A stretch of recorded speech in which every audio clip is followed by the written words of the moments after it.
Hey people, for today's video, I'm going to grill pork. And this part of pork is liempo. So for your curiosity guys, I already washed this 3 times. So this meat here is already clean. And as you can see also, I just put the bay leaves and a garlic here. And I have this calamansi. I got at least 5 pieces calamansi just to take off the smell.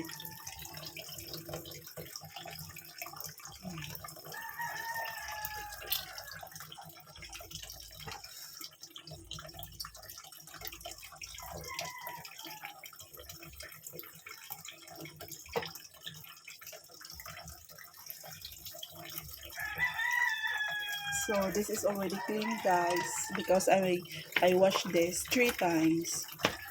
And now I'm going to add soy sauce.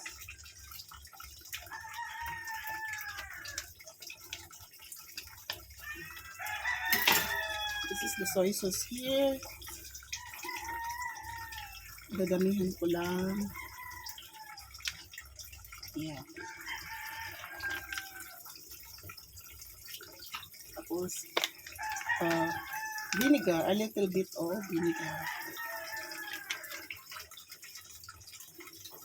You know, and of course a little bit seasoning.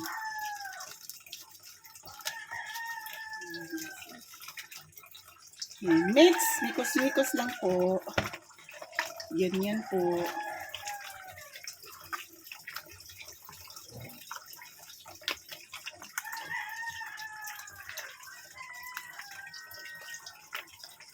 Alam nyo, maganda sana kung i-marinate ito overnight, but kakainin namin to for dinner. So, at least mga 5 minutes lang.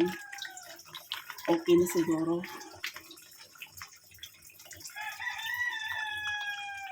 Yan po. Hindi ko po nilagyan ng asin kasi ayaw ko ng maalat at saka marami namang toyo ang nilalagay ko dyan. Marami namang soy sauce ang nilalagay ko dyan. So that's ready guys.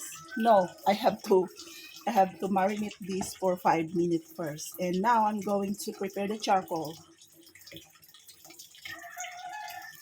The charcoal here. Here, this is our organic kitchen as usual. And then, yeah. Ang dilim po. Yan po.